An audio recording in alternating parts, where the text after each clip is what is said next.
Antes de comenzar con el video, en el cual estoy segurísimo que vas a entender cómo funcionan tanto internet como el desarrollo web, déjenme agradecerles a Carlos, Ismael, Natalie, Ingrid, David y Pitágoras por hacerse miembros del canal. Generar contenido muchas veces no es una tarea fácil y por eso ver que del otro lado hay mucho apoyo no solo con los comentarios, sino incluso haciéndose miembros del canal, la verdad que a uno lo ayuda muchísimo a seguir adelante. Así que sin más introducción, comencemos con el video. Buenas, bienvenidos a este nuevo video del canal en el cual vamos a retomar el tema que dejamos en el video pasado, en el que nos encontrábamos con un problema con el flujo de Power Automate que habíamos hecho, en el cual le mandábamos ciertos datos desde Power Apps para poder finalmente convertir una plantilla de Word en un archivo de PDF. Pero teníamos un problema con el tema de las imágenes, que era que de alguna manera nosotros necesitábamos poder reescalarlas de las dimensiones originales que tuvieran como archivo adjuntos de la lista de SharePoint para que pudieran cuadrar con la relación de aspecto que esperaba recibir el archivo de template que usábamos de Microsoft Word. Pero ¿qué pasa?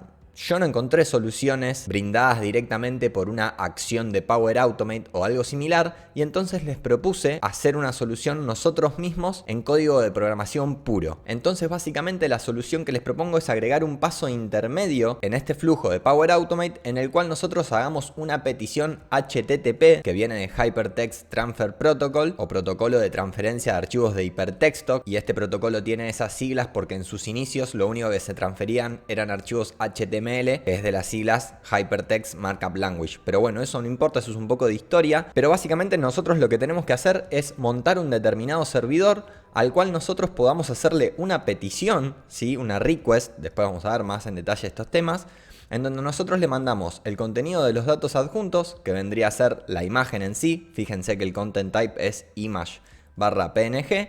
Y ese servidor nos tiene que devolver otra imagen como respuesta a esa petición que hicimos, pero con un contenido diferente. ¿Cómo tiene que ser ese contenido? Reescalado. ¿Para qué? Para que esté adecuado a la relación de aspecto que espera recibir este archivo de Microsoft Word. Pero bueno, acá surgen un montón de dudas, sobre todo para la gente que entiendo que sigue el canal, que no está acostumbrada a código puro. Entonces, en este video no vamos a ver directamente cómo montar este servidor, sino que les quiero explicar cómo es la lógica del desarrollo web en su conjunto para que ustedes puedan entender el detrás de escena y ustedes puedan entender mucho más fácilmente a qué nos referimos cuando hablamos de desarrollo web. ¿Qué pasa? Nosotros necesitamos una máquina que esté constantemente prendida y conectada a internet y que tenga esta funcionalidad. Y nosotros de alguna manera tenemos que instruir a esta máquina para que pueda hacer eso. Entonces nosotros, para poder hacer eso y decirle a la máquina que tenga esta funcionalidad, lo hacemos con un determinado lenguaje de programación. Hay varios, pero nosotros lo vamos a estar haciendo en los próximos videos con el lenguaje Node.js, que vendría a ser JavaScript pero del lado del servidor. Cuando hablamos de desarrollo web siempre tenemos a los clientes y a los servidores. Lo vamos a ver en la próxima filmina, no se preocupen. Y por otro lado, nosotros, esta máquina a la cual le vamos a dar instrucciones, en un principio va a ser la nuestra, pero cuando necesitemos que esté constantemente conectada a internet, vamos a necesitar alquilarla. Y nosotros podríamos alquilar esa máquina a Azure, que es los servicios de la nube de Microsoft, pero en este caso, en un futuro video lo vamos a hacer con Heroku. ¿Qué es Heroku? Es una empresa que brinda un servicio en la nube, y uno de esos servicios es que te alquilan una máquina con determinada potencia que vos la podés configurar para que vos le subas una determinada aplicación y que esté al alcance del público en general todo el tiempo, ¿sí? Entonces eso es básicamente lo que necesitamos, pero para que ustedes puedan entender todo este proceso tenemos que empezar por qué es y cómo funciona internet, porque yo entiendo que muchos no deben saber lo que es y que se imaginan que internet es algo como lo que vemos en esta imagen, que es como que los datos viajan por la nube, por toda esta terminología que se utiliza de la nube, los servidores que están en la nube y esas cuestiones. Como que mucha gente tiene la concepción errónea de que internet es datos que viajan a través de redes satelitales, y eso en realidad es un menor porcentaje. En realidad, internet es básicamente esto: son un montón de máquinas conectadas de manera submarina a través de cables. Todas estas líneas que ustedes ven acá de diferentes colores son cables que viajan por el fondo marino y cruzan océanos enteros, ¿se entiende? Eso es básicamente internet. Estos cables llegan, como ustedes ven, hasta las orillas de los continentes y entran a unos data centers que por lo general son de los Internet Service Providers o ISP, que básicamente los Internet Service Providers son aquellas compañías que en los distintos países, en los distintos continentes, pueden asignar direcciones IP a distintos clientes. Por ejemplo, cuando tu proveedor de servicio de Internet te instala un módem en tu casa, te está asignando una dirección IP que es como tu identificación única en Internet. Pero no vamos a adentrar mucho en eso, pero les quiero mostrar la siguiente filmina en la que nosotros vamos a entender un poco cómo es este modelo de cliente-servidor que se suele utilizar en desarrollo web.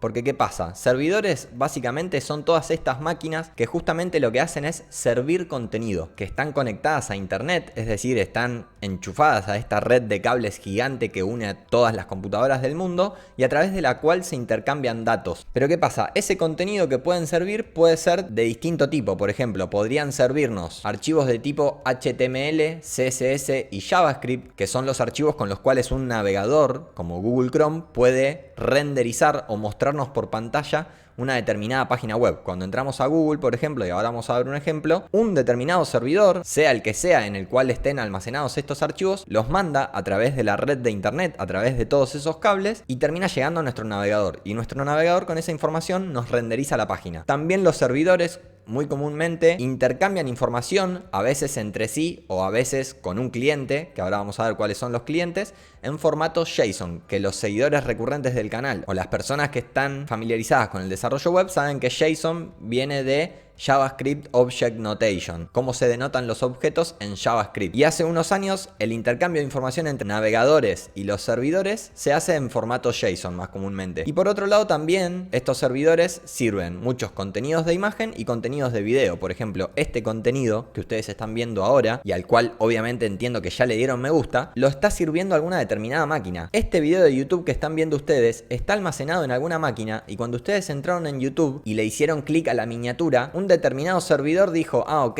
este determinado cliente, que los clientes que son, pueden ser cualquier dispositivo que también esté conectado a internet y que a través de un navegador hace peticiones, como por ejemplo ustedes cuando hicieron clic para ver este video, ustedes estaban en un determinado navegador, hicieron clic en el video y con eso hicieron una petición a un servidor y ese servidor devolvió HTML, CSS y JavaScript y dentro de este HTML había un videito que es el que están viendo ustedes ahora. Y todo este contenido, el HTML, CSS y JavaScript, el video y las imágenes que están viendo en pantalla llegaron a su navegador. Y por eso su navegador les está pudiendo mostrar esto que ven ahora en pantalla. Pero ahora veámoslos con un ejemplo más sencillo. Imagínense que ustedes están en su computadora y tienen abierto Google Chrome o el navegador que ustedes hayan elegido. Y de repente ustedes quieren ingresar en Google, entonces lo que harían es poner en su navegador www.google.com.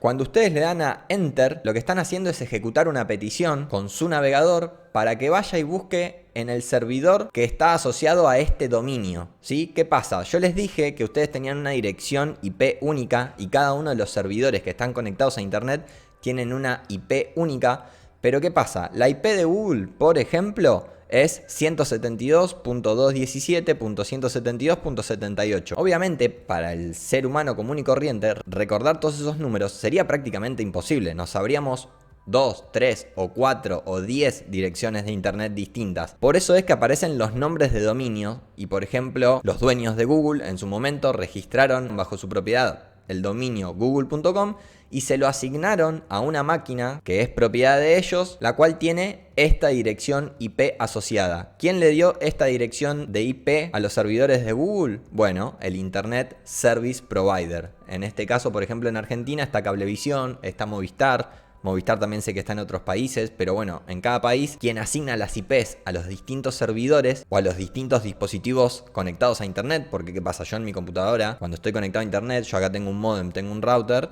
también estoy conectado a internet y tengo una IP pública que me identifica unívocamente en internet. Pasa que no tengo asignado ningún dominio porque no estoy queriendo servir ni está al alcance de todos poder conectarse a mi red, ¿se entiende? A mi computadora. No está sirviendo ningún contenido en mi computadora. Entonces, básicamente, cuando nosotros apretamos Enter en el navegador, lo que hacemos es hacer una petición a www.google.com y lo que nos devuelve ese servidor es contenido HTML, CSS y JavaScript, entre otros, porque también nos devuelve imágenes y video y demás. Y con esos archivos que terminan en nuestro navegador es capaz de renderizar, de mostrarnos por pantalla la página principal de Google, ¿sí? Nosotros ingresamos google.com en el navegador, enviamos esa petición al servidor y el servidor nos devolvió estos archivos HTML, CSS y JavaScript, y con esos archivos nuestro navegador Google Chrome nos pudo renderizar esto y nos pone a disposición, por ejemplo, una funcionalidad de poder buscar archivos en Google. Así es básicamente como funciona el Internet. Hay dispositivos que hacen de clientes, los cuales a través de una determinada herramienta como un navegador o por ejemplo podría ser una aplicación en un teléfono móvil, también hace peticiones a un servidor. Les hacemos una determinada petición y después hay una respuesta. En este caso fueron archivos HTML, CSS y JavaScript, pero obviamente también viajaron estas imágenes y en este caso por ejemplo no viajó ningún video. Pero bueno, acá la pregunta que les puede surgir es ¿por qué este servidor cuando hacemos una determinada petición nos devolvió estos archivos? Eso no se generó solo y obviamente alguna persona tiene que haber hecho algo para que eso sucediera, y de eso se trata el desarrollo web, de configurar a una determinada máquina, darle instrucciones para que sirva determinado contenido dependiendo de la petición que se le haga. Algún desarrollador configuró que cuando se le haga una petición a www.google.com, es decir, a la raíz de este servidor, a la ruta principal de este servidor, devuelva ciertos archivos que le permitan renderizar al navegador una pantalla como esta, ¿sí? Entonces básicamente el desarrollo web consta de eso. Imagínense que ustedes por ejemplo de repente tienen una idea, están en su casa y tienen una idea de hacer una página web de mascotas. Entonces claro, lo que ustedes están queriendo hacer en realidad es poner a disposición de usuarios finales una interfaz gráfica que les permita, no sé, consumir contenido de mascotas. Entonces ustedes para poner ese contenido a disposición tendrían que montar un servidor, tendrían que darle instrucciones a una máquina para que cuando un determinado usuario ponga en su navegador mascotas.com, ustedes le devuelvan ciertos archivos para que él visualice una interfaz gráfica. Entonces ustedes esa configuración de esa máquina podrían hacerla, por ejemplo, utilizando el lenguaje del lado del backend del servidor Node.js para darle instrucciones a la máquina, y el contenido que servirían sería HTML, CSS y JavaScript, entre otros, como por ejemplo imágenes, y dependiendo de la petición que recibiesen en ese servidor, devolverían una información u otra. Entonces ustedes lo que tendrían que hacer es configurar las rutas de un determinado servidor. ¿Eso para qué? Para poder devolver un determinado contenido u otro dependiendo de las distintas peticiones que vaya haciendo la persona que está en el navegador. Y fíjense que acá yo les pongo localhost 2.3000, me están dando mal este cosito. ¿Por qué? Porque obviamente nosotros en una primera etapa el código lo estamos escribiendo en esta computadora que tenemos acá, ¿sí? Todavía no alquilamos ninguna máquina ni nada. Estamos en nuestra máquina escribiendo código en estos tres lenguajes para luego subirlo a una máquina. Pero mientras, eso nosotros lo podemos testear en nuestra máquina. Y fíjense que acá yo les puse localhost 2.3000. Este 3000 refiere a un puerto de la computadora. ¿Por qué? Porque una computadora puede tener muchas aplicaciones corriendo. Por ejemplo, nosotros podríamos alquilar una máquina y subir una aplicación que va a estar corriendo en el puerto 3000 y que va a ser la aplicación de mascotas. Y después podríamos tener otra aplicación que sea de citas y que esté corriendo en el puerto 8580. Pero entonces las peticiones, claro, ya nuestra máquina estaría preparada para recibir peticiones tanto por el puerto 3000 como por el puerto 8000 y pico, que no me acuerdo cuál dije, y estaríamos usando la misma computadora para servir dos aplicaciones distintas. Este tema de puertos y demás da mucho más que hablar, pero no los quiero confundir. Pero cuando hagamos nuestro desarrollo en nuestra computadora van a ver que utilizamos esta ruta, y si nosotros montamos un servidor en Node.js en nuestra computadora y le indicamos que queremos que el servidor esté escuchando en este puerto, cuando pongamos esto en el navegador, vamos a ver cómo recibimos esa petición. Ya vamos a llegar a eso, pero no se mareen. Ahora estamos desarrollando en local y lo que hicimos fue definir 4 rutas. La ruta principal, la ruta de mascotas, la ruta de contacto y la ruta de nosotros. Básicamente en la ruta principal devolveríamos una página principal, así como Google nos devuelve su página principal. En la página de mascotas podríamos devolver una lista de mascotas que queremos mostrar. En la página de contacto podría ser un formulario de contacto para que se contacten con nosotros, por ejemplo. Y en la página de nosotros es información sobre el proyecto, de qué trata la página y demás. ¿Qué pasa? Una vez que nosotros configuramos a nuestro servidor de Node.js para que devuelva estos distintos conjuntos de HTML, CSS y JavaScript en función de la petición que haga el cliente nos puede hacer una petición a la ruta principal, a la ruta de mascotas, a la ruta de contacto o a la ruta de nosotros. Entonces nosotros configuramos qué es lo que le vamos a devolver cuando nos hace esas distintas peticiones. Y estas peticiones que estamos seteando acá, en las cuales les devolveríamos contenido al cliente, son todas peticiones de tipo GET. Ya vamos a ver los distintos tipos de peticiones que se pueden configurar en un servidor, pero por el momento vamos a ver solo la petición de tipo GET, que es una petición que está destinada a obtener recursos del servidor, ¿sí? Pero ahora nosotros queremos que estos recursos puedan ser accedidos por alguien de China, por ejemplo. Y para eso nosotros tenemos que hacer que este código que nosotros escribimos en nuestra computadora esté en una computadora que esté constantemente conectada a internet. Entonces nosotros tendríamos que alquilar una computadora en la nube, que podría ser Azure o podría ser Heroku o cualquier proveedor de servicios en la nube, al cual pudiéramos alquilarle una máquina a la cual eventualmente subiríamos nuestro código, y esa máquina automáticamente por algún puerto podría estar dispuesta a recibir peticiones a estas distintas rutas y devolver el contenido que nosotros configuramos. Y cuando nosotros subamos este código a esta máquina, por defecto cualquier servidor de servicios en la nube, cuando alquilamos este espacio, nos va a dar un dominio, una dirección en internet, que por ejemplo en el caso de Azure creo que es Azure Websites. El nombre que le hayas puesto a la aplicación que estés creando ahí en Azure, que por ejemplo le pongo mascotas, entonces sería azurewebsites.mascotas.com.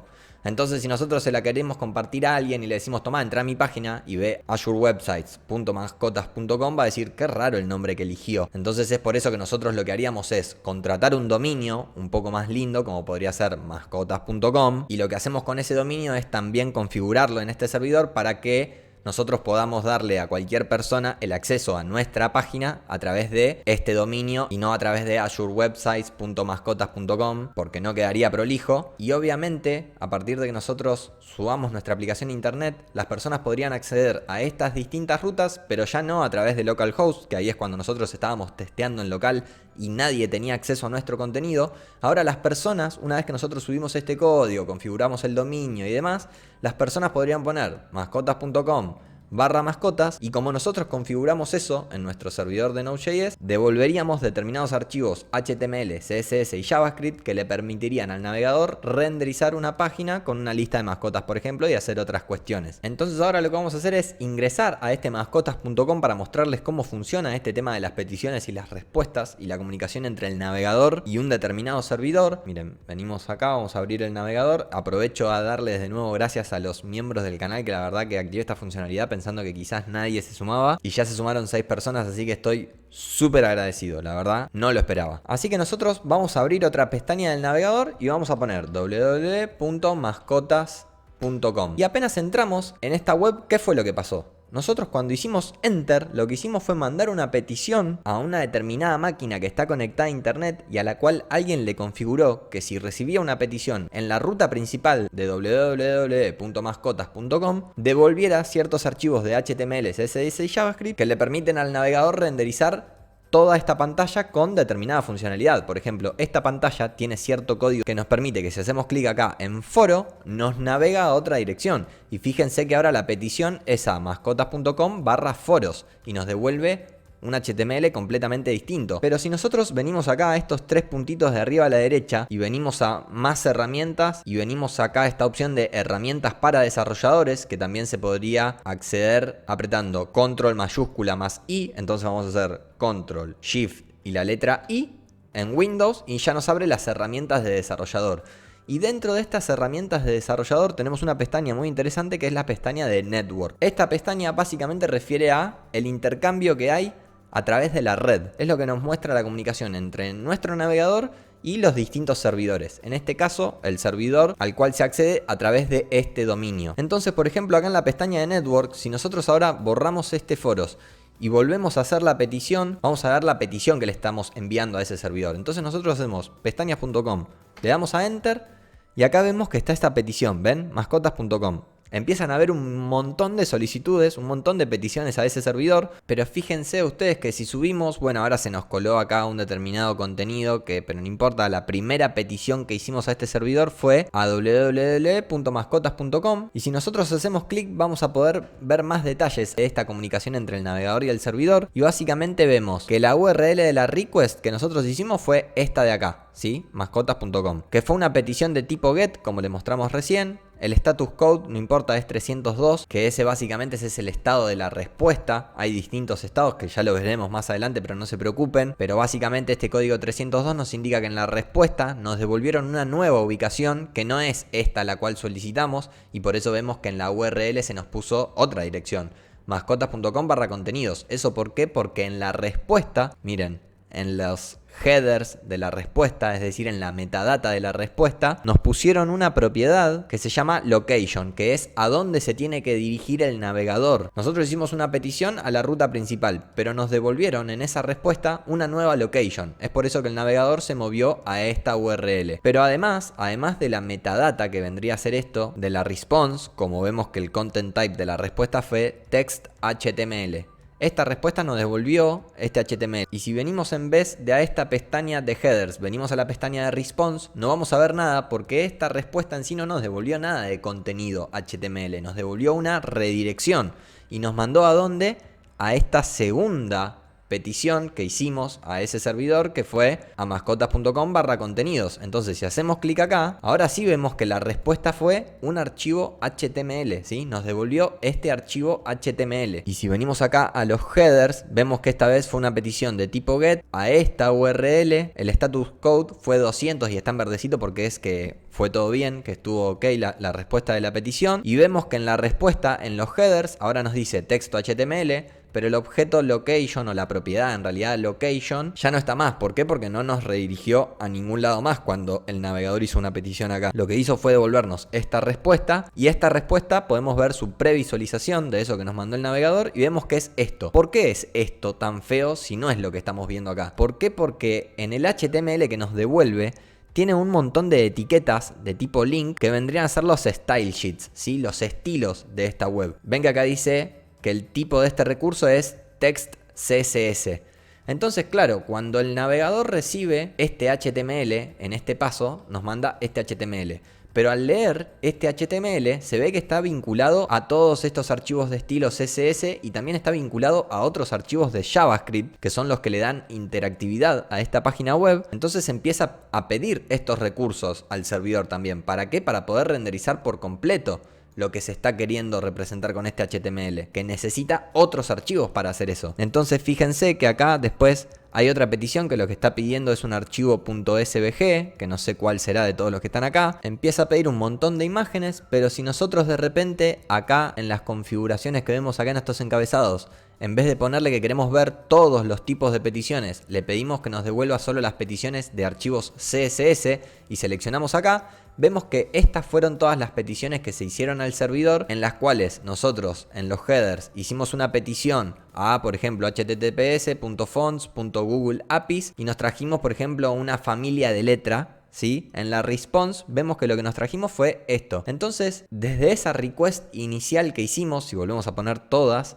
desde esta request inicial que hicimos, el navegador encontró en el HTML un montón de información y dijo, para poder representar todo lo que está en este HTML, me tengo que ir a buscar todo lo que está indicado en este HTML, más precisamente este que está acá. Por ejemplo, debe haber acá alguna etiqueta de tipo imagen, IMG, por ejemplo.